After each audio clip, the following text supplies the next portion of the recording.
Hello વિદ્યાર્થી મિત્રો, એજ્યુટેકનો ચેનલમાં આપનું સ્વાગત છે। આજે આપણે શીખીશું ધોરણ 7 વિષય સામાજિક વિજ્ઞાનની ત્રિમાસિક કસોટીના પ્રશ્ન પેપરનું સોલ્યુશન।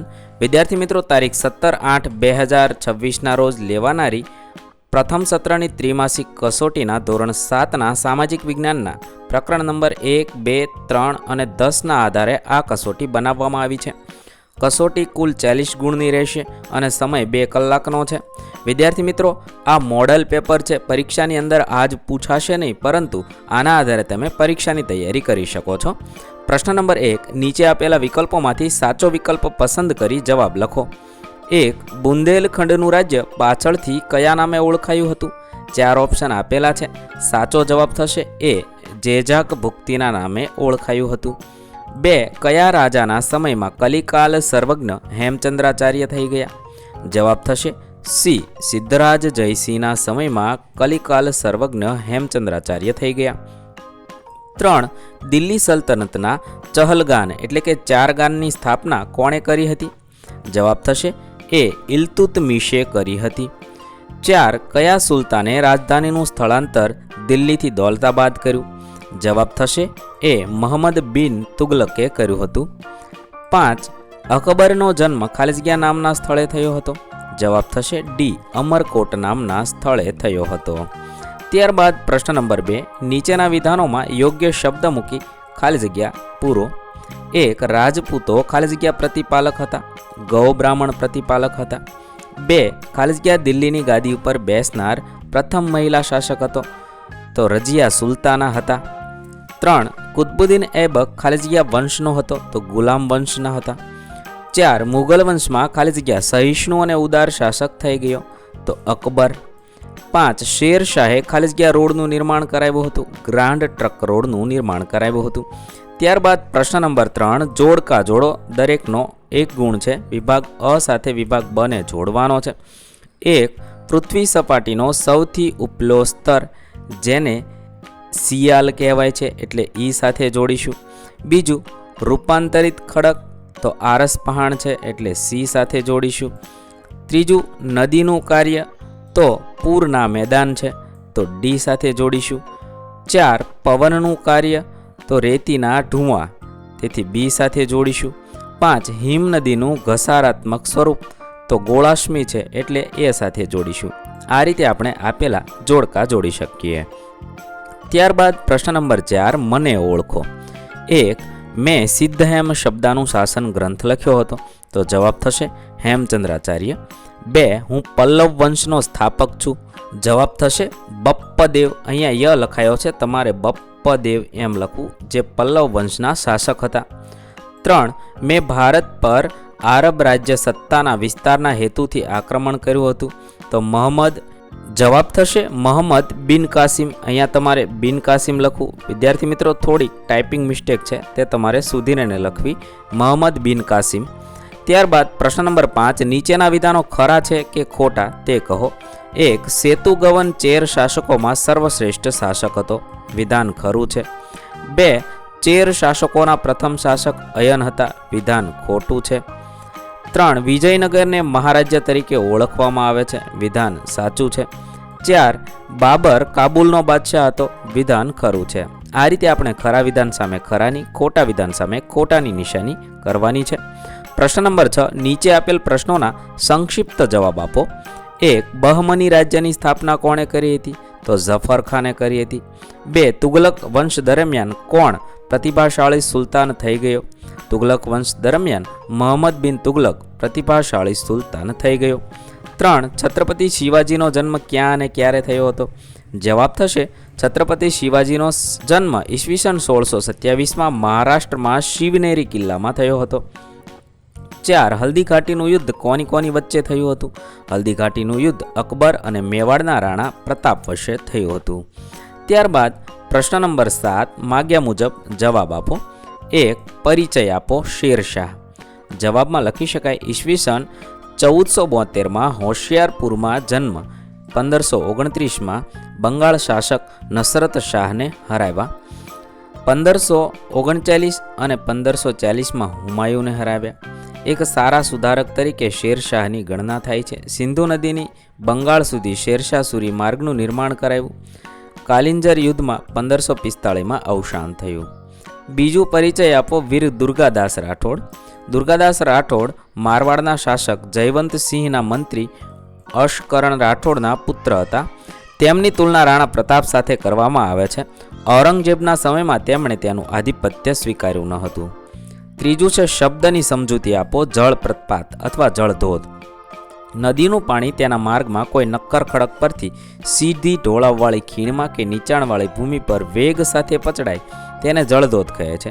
જળધોધની ઊંચાઈ અને વેગની તીવ્રતા ખૂબ વધુ હોય તો તેને જળપ્રપાત કહે છે. ચોથું છે શબ્દની સમજૂતી આપો. ઢૂંઆ અથવા બારખન. રણપ્રદેશમાં પવન તેના વેગ સાથે રેતીને એક જગ્યાએથી બીજી જગ્યાએ લઈ જાય છે. જ્યારે પવનનો વેગ મંદ પડે છે ને ત્યારે ઉડીને આવેલી રેતી જમીન સપાટીના કોઈ ભાગ પર જમા થતાં રેતીની ટેકરીઓ બને છે, જેને રેતીના ઢૂવા અથવા બારખન્સ કહે છે. પ્રશ્ન નંબર 8, નીચે આપેલા વિધાનના કારણ આપો. કોઈ પણ બે. એ, કારણ આપો. ઇલ્તુત્મિશે પોતાની પુત્રી રઝિયાને દિલ્હીની ઉત્તરાધિકારી બનાવી. જવાબ થશે કારણ કે ઇલ્તુત્મિશનો પોતાના પુત્રમાંથી એક પણ પુત્ર સુલતાન પદ માટે યોગ્ય ન લાગતા તેણે પોતાની પુત્રી રઝિયાને દિલ્હીની ઉત્તરાધિકારી બનાવી. કારણ આપો. 2, અકબરને સમાજ સુધારક કહી શકાય. જવાબમાં લખી શકાય અકબરે રાજપૂત સાથે લગ્ન સંબંધો બાંધી સામાજિક સંબંધોની શરૂઆત કરી. રાજપૂતોને ઉચ્ચ પદો પર નિયુક્ત કર્યા. તે બધા ધર્મોને સમાન મહત્વ આપતો તથા ધર્મો વિશે જાણવા ઇબાદતખાનાની સ્થાપના કરી. તેણે બાળલગ્ન તથા સતી પ્રથા જેવા કુરિવાજો પણ વિરોધ કર્યો હતો. તેણે યાત્રાવેરો નાબૂદ કર્યો તથા બળજબરીપૂર્વક ધર્માંતરણ પર પણ પ્રતિબંધ મૂક્યો હતો. આથી અકબરને સમાજ સુધારક કહી શકાય. 3, કારણ આપો. રણમાં ભૂસ્તર પ્રકારના ખડકો જોવા મળે છે. જવાબમાં લખી શકાય રણમાં પવન એ ઘસારણ અને નિક્ષેપણ મુખ્ય પરિબળ છે. પવન ખડકોના ઉપરના ભાગની સરખામણીએ નીચલા ભાગને સરળતાથી ઘસે છે. આથી ખડકોના આધાર સાંકડો, મથાળું મોટું રહે તેથી ભૂસ્તર પ્રકારના ખડકો જોવા મળે છે. ત્યારબાદ પ્રશ્ન નંબર 9, નીચે આપેલા પ્રશ્નોના ટૂંકમાં જવાબ આપો. પહેલું છે નીચેના રાજ્યોને ઉત્તર ભારતના રાજ્યો અને દક્ષિણ ભારતના રાજ્યોમાં વર્ગીકરણ કરવાનું છે. અહીંયા કેટલાક રાજ્યના નામ આપ્યા છે, તેને આપણે ઉત્તર ભારત અને દક્ષિણ ભારતના રાજ્યોમાં વર્ગીકરણ કરવાનું છે. ઉત્તર ભારતના રાજ્યમાં લખી શકાય ગઢવાલ, બુંદેલખંડ, માળવા, શાકંભરી, અણહિલવાડ, પાટણ અને બંગાળ. જ્યારે દક્ષિણ ભારતના રાજ્યમાં વાતાપી એટલે કે બદામી, વેંગી, કલ્યાણી, વરંગલ, ચોલમંડળ, પાંડ્ય અને ચેર છે. ત્યારબાદ બીજું, શેરશાહના સુધારાઓની ચર્ચા કરો. તેના જવાબમાં લખીએ શેરશાહ ઈસવીસન 1540થી 1545ના 5 વર્ષના શાસનકાળ દરમિયાન અનેક સુધારા કર્યા હતા. તેના મુખ્ય સુધારાઓ નીચે પ્રમાણે છે. પહેલું, શેરશાહે ચોર લૂંટારાઓનો ભય નાબૂદ કરી રાજ્યમાં શાંતિ સ્થાપી હતી. બીજું, તેણે ઘોડેસવાર એટલે ખેપિયાઓ શરૂ કરીને નવી ટપાલ વ્યવસ્થા શરૂ કરી હતી. ત્રીજું, તેણે વેપારીઓ અને યાત્રાળુઓ માટે ધર્મશાળા બંધાવી હતી. ચોથું, તેણે રૂપિયાનું ચલણ શરૂ કરાવ્યું હતું. તેણે રાજ્યમાં વિશાળ લશ્કરી રચના કરી હતી. છઠ્ઠું, તેણે એક લાંબો રાજમાર્ગ એટલે ગ્રાન્ડ ટ્રંક રોડનું નિર્માણ કરાવ્યું હતું જે બંગાળ અને ઉત્તર ભારત સુધી વિસ્તરેલો હતો. 7, તેણે ટોડરમલની મદદથી જમીનની જાત અને ખેતીની ઉપજની સરાસરી પરથી જમીન મહેસૂલનો કોઠો તૈયાર કર્યો હતો. ઉપરયુક્ત સુધારાઓને કારણે શેરશાહને યાદ કરવામાં આવે છે.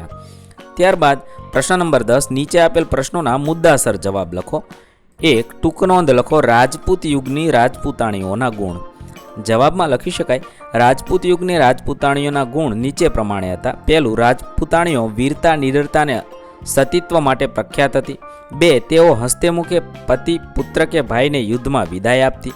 3, તેઓ સત્ય માટે ઝઝુમવા પ્રાણની પણ પરવા કરતી નહીં. 4, જરૂર પડે તો એ શસ્ત્રો ધારણ કરીને યુદ્ધમાં લડવા જતી. 5, યુદ્ધમાં મૃત્યુ પામેલા પતિ પાછળ તેઓ સતી થતી. 6, શત્રુઓના હાથમાં પકડાઈ જવાના પ્રસંગે રાજપૂતાણીઓ એક સાથે ચિત્તામાં કૂદી જોહર એટલે કે પ્રાણ ત્યાગ કરતી હતી. બીજું છે ખડકોના પ્રકાર ઉદાહરણ આપી સમજાવો. જવાબમાં લખીશું નિર્માણ ક્રિયાના આધારે ખડકોના મુખ્ય પ્રકાર આ પ્રમાણે પડે છે. પહેલું તો અગ્નિકૃત, બીજું જળકૃત કે પ્રસ્તર, ત્રીજું રૂપાંતરિત અથવા વિકૃત. હવે આપણે તેને વિગતવાર સમજીએ.